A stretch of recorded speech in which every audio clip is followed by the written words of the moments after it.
Welcome to Anabolic Academy by Iron DPC. Today we're talking about insulin, the most anabolic hormone. You may not have thought of it that way before, but that's according to bodybuilders. They love insulin. And so let's talk about insulin. It's been around since the 1920s.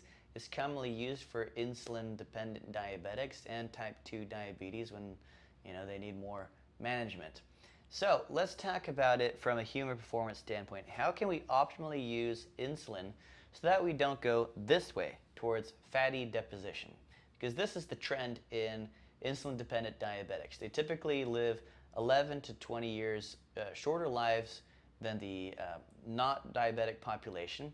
This is improved with better insulin management over the years, but the preponderance is they go towards fat accumulation, fat deposition. They get fatter with time. They need higher and higher doses of insulin with time, which increases the risk of death, because if you're playing around with high doses of insulin, you can get hypoglycemic, you can die from that.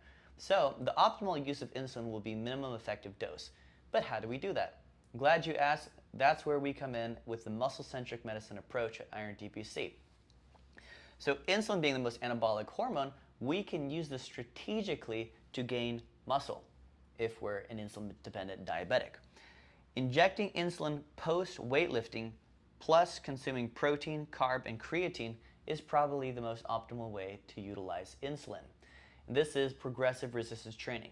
So this means structured plan, going 5 days a week, working on different body parts. So you're always lifting weights, you're always growing muscle. So insulin knows what to do.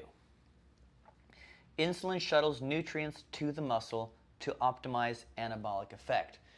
It's commonly used by bodybuilders for bodybuilding purposes, oftentimes associated with higher doses of anabolic steroids. But insulin itself can grow muscle. It can also grow fat. It will cause fat accumulation if you're not training. And that's typically how most diabetics, insulin-dependent diabetics, are managed. They're just told to take insulin, take carbohydrate because they're taking insulin. And what does this promote? It promotes fat gain long-term, wasting.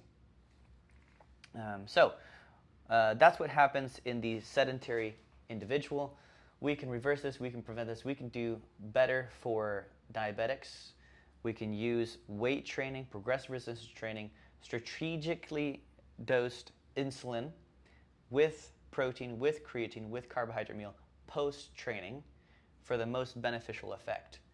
And I think with that we can see less requirements for insulin because you'll be more insulin sensitive.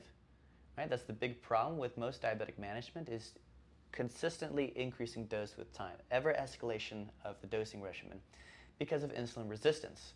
The same dose of insulin doesn't work as they continue using it with time because they're not using it strategically. But the muscle is an endocrine organ. It functions essentially like a second pancreas. If your pancreas isn't working, not producing insulin, you can by proxy grow your muscle, make it a better storage unit for glucose. Glucose is stored in the muscle in the form of glycogen. The muscle is an endocrine organ. It's not just a static lever that brings the beer can to your mouth. It's active. It's an endocrine organ. It's an immune organ. It controls your immune system, regulates inflammatory response to diseases, right? So we grow the muscle, we give the insulin minimum effective dose to provide the blood sugar stabilizing effect, but it's also anabolic. So it can be used to enhance the growth of the muscle. And if we understand that muscle is probably the most important organ we want to optimize in primary care and in medicine in general, we can leverage insulin for the insulin-dependent diabetic for their most benefit, but also for safety concerns, because we want to use minimum effective dose of drugs, because the higher the dose, the more risk, the more damage involved. So that's our take for the insulin-dependent diabetic optimized.